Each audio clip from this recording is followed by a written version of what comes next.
भगवान नारायण बोले कि हे लक्ष्मी, जम्बूद्वीप के दक्षिण क्षेत्र में पूर्ण नामक एक सुंदर नगरी थी, जहां देव सुशर्मा नाम का एक ब्राह्मण रहता था। वह प्रतिदिन साधुओं की सेवा, जप, तप, यज्ञ आदि किया करता था। एक दिन ब्रह्मचारी संत का आगमन हुआ। देव सुशर्मा ने उसकी बहुत सेवा की और नतमस्तक होकर बोला कि कृपया मुझे आत्मज्ञान का उपदेश दीजिए, जिससे मेरे जीवन का कल्याण हो और मैं मोक्ष को प्राप्त हूँ। ब्रह्मचारी संत ने कहा कि मैं तुझे गीता का दूसरा अध्याय सुनाता हूँ, जिसके श्रवण मात्र से ही तेरा कल्याण हो जाएगा। गीता के दूसरे अध्याय को सुनने से पहले भी क्या किसी का कल्याण हुआ है? देव सुशर्मा ने पूछा। इस पर ब्रह्मचारी संत ने कहा कि मैं तुझे एक प्राचीन कथा सुनाता हूँ।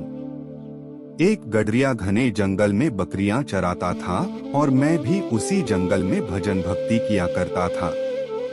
एक रात जब वह गडरिया बकरियां लेकर घर जा रहा था, तो रास्ते में उसने एक शेर को बैठे देखा। एक बकरी अन्य बकरियों से आगे चल रही थी। उस बकरी को देखते ही शेर भाग गया।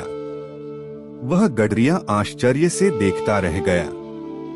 मैं गडरिये के पास पहुंचा तो उसने कहा कि मैंने आज यह घोर आश्चर्य देखा कि एक बकरी को देखकर शेर भाग गया। इसका रहस्य मुझे बताओ। ब्रह्मचारी संत ने कहा कि पिछले जन्म में यह बकरी डायन थी तथा काफी सुंदर भी थी।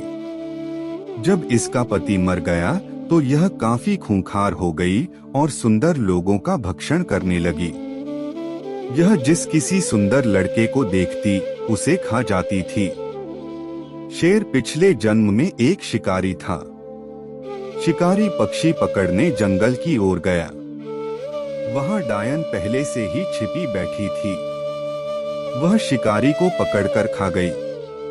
इस जन्म में वही शिकारी शेर बना और डायन बकरी की योनि में पैदा हुई। शेर को पिछले जन्म की बातें याद थीं। उसने सोचा कि आज भी यह मुझे खाने आ रही है, इसलिए वह बकरी को देखते ही भाग गया। गडरिये ने उससे पूछा कि पिछले जन्म में मैं क्या था? गडरिये का यह प्रश्न सुनकर ब्रह्मचारी संत ने कहा कि तू पिछले जन्म में एक चांडाल था। फिर गडरिये ने ब्रह्मचारी संत से पूछा कि क्या कोई ऐसा भी उपाय है जिसके द्वारा हम इस देह का त्याग कर सकें? ब्रह्मचारी संत ने उन तीनों को गीता का दूसरा अध्याय सुनाया तो आकाश से विमान उतरे और तीनों को बैकुंठ ले गया। इस प्रकार उन तीनों ने नीच योनि से मुक्ति पाई। भगवान नारायण ने कहा कि हे लक्ष्मी, गीता के दूसरे अध्याय को पढ़ने सुनने से निश्चय ही प्राणी मुक्त हो जाता है। इसी के साथ दूसरे अध्याय का महात्म्य समाप्त हुआ।